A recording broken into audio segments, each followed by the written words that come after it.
আমার মাকে দাদু বাড়িতে একা পেয়ে যেভাবে কাজ করল বন্ধুরা গল্পটি সম্পূর্ণ শুনলে আপনাদের মেশিন দিয়ে পানি চলে আসবে। আপনারা হাতের কাজ করতে বাধ্য হবেন, তাই হাতের কাজ করার আগে হাতের কাছে টিস্যু রাখুন এবং কানে হেডফোন লাগিয়ে নিবেন। বন্ধুরা, গল্পটা শেষ পর্যন্ত শুনবেন, আপনাদের খুব ভালো লাগবে।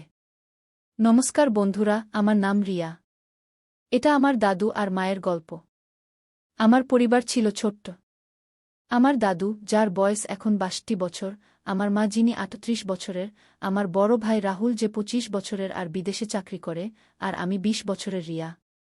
আমার দাদি মারা গিয়েছিলেন ১০ বছর আগে একটি দুর্ঘটনায়। তারপর থেকে দাদু একা থাকতেন। আমার বাবাও আমাদের ছেড়ে চলে গিয়েছিলেন, আমি তখন মাত্র ৫ বছরের ছিলাম যখন তিনি একটি অসুখে মারা যান। আমার দাদুর নাম প্রকাশ। তিনি ছিলেন লম্বাচোরা, বয়সের তুলনায় শক্তিশালী। তার বাদামি চোখে এক গভীরতা ছিল, আর কণ্ঠে এক অদ্ভুত আকর্ষণ। লোকেরা বলত তিনি যৌবনে খুব হ্যান্ডসাম ছিলেন। মায়ের নাম অনিতা। তিনি ছিলেন খুব সুন্দর, ফর্সা রং, লম্বা কালো চুল আর এক মুচকি হাসি যে কারো মন জয় করে নিতে পারে। তিনি প্রায়ই বিষণ্ণ থাকতেন, হয়তো বাবার স্মৃতি অথবা অন্য কিছু। কিন্তু সত্যি কথা আমি পরে জানতে পেরেছিলাম, যখন আমি কলেজে প্রথম বর্ষে পড়তাম। রাহুল বিদেশে ছিল গত ২ বছর ধরে। তার অনুপস্থিতিতে বাড়িতে এক ধরনের খালিঝুম বেড়ে গিয়েছিল। আর সম্ভবত এই খালিঝুমই দাদু আর মাকে একে অপরের কাছাকাছি নিয়ে এসেছিল। এটা গত বছরের কথা। এপ্রিল মাস, গরম শুরু হয়ে গিয়েছিল। আমি কলেজ থেকে ক্লান্ত হয়ে বাড়ি ফিরেছিলাম। সেদিন আমার একটি ক্লাস আগেই শেষ হয়ে গিয়েছিল, আর আমি ভেবেছিলাম বাড়ি গিয়ে একটু বিশ্রাম নেব।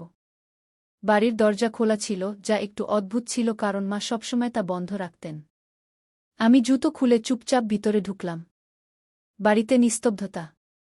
আমি ভাবলাম মা হয়তো বাজারে গেছেন আর দাদু তার ঘরে আছেন। আমি আমার ঘরের দিকে যাচ্ছিলাম, কিন্তু ঠিক তখনই রান্নাঘর থেকে কিছু শব্দ শুনতে পেলাম, হালকা হাসি, কিছু ফিসফিসানি। আমি ভাবলাম হয়তো কোনো প্রতিবেশী এসেছে। মাকে হাসতে শুনেছিলাম অনেক দিন পর, তাই আমার মনে এক ধরনের কৌতূহল জাগল। আমি চুপি চুপি রান্নাঘরের দিকে এগিয়ে গেলাম। দরজাটা একটু খোলা ছিল, আর আমি উকি দিয়ে যা দেখলাম তা আমার জন্য কোনো ধাক্কার চেয়ে কম ছিল না। মা রান্নাঘরে দাঁড়িয়েছিলেন, তিনি চা বানাচ্ছিলেন আর তার হাতে একটা কাপ ছিল। তার ঠিক পিছনে দাদু দাঁড়িয়েছিলেন, তার হাত মায়ের কোমরে, আর তিনি ধীরে ধীরে মায়ের কানে কিছু বলছিলেন। মা হাসছিলেন, তার চোখে এক চমক ছিল যা আমি আগে কখনো দেখিনি। দাদুর মুখ মায়ের কাঁধের কাছাকাছি ছিল, আর তিনি ধীরে ধীরে তার গলার কাছে নাক নিয়ে যাচ্ছিলেন। মা হালকা করে চোখ বন্ধ করেছিলেন, যেন সেই মুহূর্তটা উপভোগ করছেন। এসব এতটাই অদ্ভুত ছিল যে আমি বুঝতেই পারছিলাম না কি ঘটছে। আমার বুক ধড়াস ধড়াস করছিল। আমি চুপি চুপি পিছিয়ে গিয়ে আমার ঘরে চলে গেলাম। দরজা বন্ধ করে বিছানায় বসে পড়লাম। আমার মাথায় প্রশ্নের ঘূর্ণিঝড় উঠছিল, আমি যা দেখলাম তা কি সত্যি? আমি ভাবলাম হয়তো আমি ভুল বুঝছি, হয়তো তারা শুধু মজা করছিলেন। কিন্তু আমার মন মানতে চাইছিল না। আমি নিজেকে শান্ত করার চেষ্টা করলাম। ভাবলাম হয়তো এটা একবারের ঘটনা। কিন্তু তবু আমার মনে এক সন্দেহের বীজ পড়ে গিয়েছিল। সেদিনের পর থেকে আমি দাদু আর মায়ের দিকে নজর রাখা শুরু করলাম। পরের কয়েকদিন আমি লক্ষ্য করলাম দিনে সবকিছু স্বাভাবিক ছিল। মা সকালে উঠে নাস্তা বানাতেন, দাদুকে চা দিতেন, দাদু তার খবরের কাগজে মগ্ন থাকতেন, আর মা ঘরের কাজে ব্যস্ত থাকতেন। কিন্তু কিছু একটা বদলে গিয়েছিল। দাদুর চোখে এক চমক ছিল যা আগে দেখা যেত না। তিনি মায়ের সঙ্গে কথা বলার সময় একটু বেশি হাসতেন। মাও আগের চেয়ে বেশি খুশি লাগছিলেন। তিনি গুনগুন করতেন, বারবার চুল ঠিক করতেন, আর মাঝে মাঝে দাদুর দিকে তাকিয়ে হালকা করে হাসতেন। এসব ছোট ছোট জিনিস ছিল, কিন্তু আমার সন্দেহকে আরও গভীর করছিল। এক সন্ধ্যায় আমি আমার ঘরে বসে বই পড়ছিলাম। মা বলেছিলেন তিনি প্রতিবেশীর কারো সঙ্গে দেখা করতে যাচ্ছেন, আর দাদু তার ঘরে ছিলেন। আমি ভাবলাম একটু টিভি দেখি। হলো রুমে গেলাম, কিন্তু ঠিক তখনই মায়ের চপ্পলের আওয়াজ শুনতে পেলাম। আমি ভাবলাম তিনি তাড়াতাড়ি ফিরে এসেছেন। টিভির আওয়াজ কমিয়ে চুপি চুপি দেখার চেষ্টা করলাম। মা হল রুমে ছিলেন না। আমি লক্ষ্য করলাম দাদুর ঘরের দরজাটা একটু খোলা ছিল।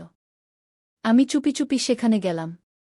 ভিতর থেকে মায়ের মৃদু কণ্ঠ শুনতে পেলাম, প্রকাশজি, কেউ দেখে ফেললে কি ভাববে? দাদু হেসে বললেন, অনিতা, রিয়া উপরে আছে, আর বাইরে কেউ নেই। চিন্তা করো না। গিয়ে আমি দরজার ফাঁক দিয়ে উকি দিলাম। মা দাদুর পাশে বসেছিলেন। দাদুর হাত মায়ের কাঁধে ছিল, আর তিনি ধীরে ধীরে তার চুলে হাত বুলিয়ে দিচ্ছিলেন। মায়ের মুখ একটু লাল ছিল, আর তিনি দাদুর দিকে তাকিয়ে হাসছিলেন। তারপর দাদু তার মুখ মায়ের কাছাকাছি নিয়ে আর মা দুজনেই তাদের চোখ বন্ধ করে নিলেন। তাদের মধ্যে সেই মুহূর্তটা এমন ছিল যা আমার পক্ষে বোঝা কঠিন। আমি চুপচাপ পিছিয়ে গেলাম এবং আমার ঘরে চলে এলাম। আমার মাথা ঝিমঝিম করছিল। কয়েকদিন পর এক রাত আমি দেরি পর্যন্ত পড়ছিলাম। প্রায় 1:30টা বেজেছে। আমি ভাবলাম পানি খেয়ে ঘুমিয়ে পড়ব। আমি আমার রুম থেকে বেরিয়ে কিচেনের দিকে যাচ্ছিলাম, তখনই দেখলাম দাদা তার রুম থেকে বেরিয়ে মায়ের রুমের দিকে যাচ্ছেন। তিনি চুপচাপ হাঁটছিলেন, যেন কেউ টের না পায়। মায়ের রুম ছিল প্রথম তলায় আর দাদার রুম নিচে। আমি ভাবলাম হয়তো তার কোনো কাজ আছে। কিন্তু তারপরই দেখলাম মায়ের রুমের দরজা একটু খোলা, আর দাদা ভেতরে চলে গেলেন। দরজা বন্ধ হয়ে গেল। আমি সেখানেই সিঁড়িতে দাঁড়িয়ে রইলাম। আমার হৃদয় আবার দ্রুত স্পন্দিত হতে লাগল। আমি সাহস করে চুপি চুপি মায়ের রুমের কাছে গেলাম। দরজার নিচ থেকে একটু আলো আসছিল। আমি কান দরজার সঙ্গে লাগিয়ে দিলাম। ভেতর থেকে মৃদু মৃদু কথা শোনা যাচ্ছিল। মায়ের কণ্ঠ, প্রকাশজি, যদি রিয়াকে জানা হয়ে যায় আর দাদার মৃদু হাসি, অনিতা, সে ঘুমিয়ে আছে, কিছুই জানে না কি। তারপর কিছুক্ষণের জন্য নিস্তব্ধতা, আর তারপর এমন কিছু শব্দ এল যা আমার পক্ষে বোঝা কঠিন ছিল না। বিছানার মৃদু ক্রিকিং, কিছু পড়ার শব্দ, আর তারপর মায়ের মৃদু নিঃশ্বাস। মনে হচ্ছিল যেন তারা দুজন একে অপরের খুব কাছাকাছি আছে। আমি সেখান থেকে দৌড়ে আমার রুমে চলে এলাম। দরজা বন্ধ করে বিছানায় শুয়ে পড়লাম। আমার শ্বাস দ্রুত হচ্ছিল আর শরীর কাঁপছিল। এটা কি ছিল? আমার চোখের সামনে সেই সব ঘুরছিল, রান্নাঘরে সেই মুহূর্ত, হোলঘরে সেই নিকটতা, আর এখন এই রাতের নিস্তব্ধতা। আমি ঘুমাতে পারলাম না। আমার মনে রাগ ছিল, লজ্জা ছিল, কিন্তু সঙ্গে একটা অদ্ভুত টানও ছিল। আমি বুঝতে পারছিলাম না আমার কি হচ্ছে। পরের দিন আমি কলেজে গেলাম, কিন্তু আমার মন কোথাও ছিল না। আমার বন্ধুরা জিজ্ঞেস করল আমি কেন মনমরা, কিন্তু আমি কিছু বললাম না। আমি শুধু ভাবছিলাম কি করব, আমি কি মায়েকে জিজ্ঞেস করব নাকি দাদাকে? কিন্তু আমার সাহস হচ্ছিল না। আর তারপর একটা অদ্ভুত ব্যাপার ঘটল। যখনই আমি সেই রাতের কথা মনে করতাম, আমার শরীর একটা অদ্ভুত উত্তাপে ভরে যেত। আমার মনে কিছু খারাপ চিন্তা আসতে শুরু করল। আমি ভাবতে লাগলাম, এমন হওয়া কি ভুল? কি সবাইকে ভালোবাসা আর নিকটার প্রয়োজন হয় না? আর তারপর একটা বিপজ্জনক চিন্তা আমার মাথায় এল, আমারও কি কারো প্রয়োজন আছে? আমি আমার বন্ধু রোহানের দিকে নজর দিতে শুরু করলাম। সে কলেজে প্রায় আমার সঙ্গে কথা বলত। তার চোখে সেই চমক ছিল যা আমি দাদার চোখে দেখেছিলাম। সে হাসত, আমার সঙ্গে মজাক করত, আর মাঝে মাঝে আমার কাছাকাছি আসার চেষ্টা করত। আগে আমি তাকে দূরে রাখতাম, কিন্তু এখন আমি তাকে থামাতে পারছিলাম না। একদিন কলেজের পর আমরা পার্কে বসেছিলাম। সে আমার কাছাকাছি এল, আমার হাত স্পর্শ করল। তার আঙুলগুলো আমার তালুতে মৃদু মৃদু ঘুরছিল, আর আমার শরীরে একটা অদ্ভুত কম্পন হল। সে ধীরে ধীরে আমার কানে বলল, রিয়া, তুমি খুব সুন্দর। আমি কিছু বললাম না, শুধু তার চোখের দিকে তাকিয়ে রইলাম। আর তারপর আমি নিজেকে তার আরও কাছাকাছি যেতে দিলাম। সেই দিনের পর রোহান আর আমার মধ্যে কিছু বদলে গেল। সে আমাকে মেসেজ করত, রাত পর্যন্ত কথা বলত। আমরা কলেজের পর প্রায়ই দেখা করতে লাগলাম। একবার সে আমাকে তার বাসায় ডাকল। তার পরিবার বাইরে গিয়েছিল। আমি গেলাম। আমরা তার রুমে বসেছিলাম। সে আমার কাছাকাছি এসে আমার কাঁধে হাত রাখল। তার শ্বাস আমার মুখের কাছাকাছি ছিল। সে ধীরে ধীরে আমার গাল স্পর্শ করল, আর আমি তাকে থামালাম না। সেই মুহূর্তটা এমন ছিল যা আমাকে ভুলও মনে হচ্ছিল, কিন্তু সঙ্গে একটা অদ্ভুত শান্তিও দিচ্ছিল। ধীরে ধীরে আমি রোহানের সঙ্গে বেশি সময় কাটাতে লাগলাম। আমরা কলেজের পর কোথাও না কোথাও ঘুরতে যেতাম। সে আমাকে তার বন্ধুদের সঙ্গে পরিচয় করিয়ে দিত, আর আমি তার দুনিয়ায় হারিয়ে যেতে লাগলাম। কিন্তু আমার মনে সবসময় দাদা আর মায়ের কথা ঘুরত। আমি ভাবতাম, যদি তারা এমন করতে পারে, তাহলে আমার জন্যও এটা ভুল নয়। আমি নিজেকে বোঝানোর চেষ্টা করতাম যে এসব স্বাভাবিক, কিন্তু কোথাও যেন আমার ভেতরের একটা অংশ চিৎকার করে বলছিল যে আমি ভুল পথে যাচ্ছি। এক রাতে আমি বাড়ি ফিরলাম। মা আর দাদা হোলঘরে বসেছিলেন। মা দাদার জন্য চা বানাচ্ছিলেন, আর দাদা তার দিকে তাকিয়ে হাসছিলেন। আমি লক্ষ্য করলাম মায়ের শাড়ির আঁচল একটু নিচে সরে গেছে, আর দাদার চোখ সেখানেই আটকে আছে। মা হালকা করে তার চুল ঠিক করলেন আর দাদা তার দিকে হাত বাড়ালেন। আমি চুপি চুপি আমার রুমে চলে গেলাম, কিন্তু সেই দৃশ্য আমার মাথা থেকে যাচ্ছিল না। আর তারপর সেই রাতেই রোহানের মেসেজ এল। সে লিখল, রিয়া, তুমি আজ খুব সুন্দর লাগছিলে। কাশ তুমি আমার কাছে থাকতে। আমি উত্তর দিলাম, কাশ আমিও তোমার কাছে থাকতে পারতাম। আর সেই রাতে আমি নিজেকে পুরোপুরি বদলে যেতে অনুভব করলাম। কয়েক মাস কেটে গেল। আমি রোহানের সঙ্গে আমার পথে হাঁটছিলাম, আর দাদামা তাদের পথে। রোহানের সঙ্গে আমার নিকটতা এখন একটা অভ্যাসে পরিণত হয়েছিল। আমি দিনে কলেজে যেতাম, কিন্তু আমার মন অন্য কোথাও থাকত। ক্লাসে বসে আমি না, আমি তার বার্তাগুলো পড়তাম না, তার কথায় হারিয়ে যেতাম। সে আমাকে প্রতিদিন এমন কিছু বলত যা আমার হৃদয় স্পর্শ করত। একদিন সে আমাকে আবার তার বাড়িতে ডাকল। আমি গেলাম। তার ঘরটি মৃদু আলো ভরা ছিল এবং সেখানে একটি অদ্ভুত নীরবতা ছিল। সে আমার কাছে এল, আমি কিছু বললাম না, শুধু নিজেকে তার আরও কাছে যেতে দিলাম। সেই মুহূর্তটি এমন ছিল যা আমাকে প্রতিবার আরও গভীরে নিয়ে যাচ্ছিল। আমি আমার চোখ বন্ধ করলাম এবং তার স্পর্শ অনুভব করতে লাগলাম। আমার মনে একটি প্রশ্ন জেগে উঠল, এই সেই অনুভূতি কি যা আমাকে দাদার কাছে নিয়ে যায়? কিন্তু আমি সেই প্রশ্নটিকে চেপে দিলাম। সেই দিনের পর আমি আরও ডুবে গেলাম। রোহান আমার জন্য সব হয়ে গিয়েছিল। আমি তার সাথে রাত পর্যন্ত বাইরে থাকতাম এবং বাড়ি ফিরতে ইচ্ছাই করতাম না। বাড়ির পরিবেশ এখন আগের চেয়েও বেশি অদ্ভুত হয়ে গিয়েছিল। মা এবং দাদা এখন আমার সামনেও কম সতর্ক থাকতে শুরু করেছিলেন। আমার মনে রাগ ছিল, কিন্তু সাথে একটি অদ্ভুত টানও ছিল। আমি ভাবছিলাম, তাদের কি এখন আর কোনো ভয় নেই? তারা কি ভাবছে যে আমি কিছু জানি না? এবং তারপর আমার মন রোহানের দিকে চলে গেল। তার কথা, তার স্পর্শ, এবং সেই মুহূর্তগুলি যা আমাকে প্রতিবার আরও গভীরে নিয়ে যাচ্ছিল। আমি নিজেকে বোঝানোর চেষ্টা করলাম যে, যদি মা এবং দাদা এমন করতে পারেন, তাহলে আমার জন্যও এটি ভুল নয়। কিন্তু আমার হৃদয়ের একটি কোণ চিৎকার করছিল যে আমি ভুল পথে যাচ্ছি। তারপর এক রাতে আমি দেরি করে বাড়ি ফিরলাম। রোহানের সাথে একটি পার্টিতে গিয়েছিলাম এবং সেখানের পরিবেশ আমাকে আরও বিভ্রান্ত করেছিল। আমি দেখলাম যে মায়ের ঘর বন্ধ ছিল এবং দাদা তার ঘরে ছিলেন না। আমি চুপি চুপি মায়ের ঘরের কাছে গেলাম। দরজার নিচ থেকে মৃদু আলো আসছিল। আমি কান দরজার সাথে লাগিয়ে দিলাম।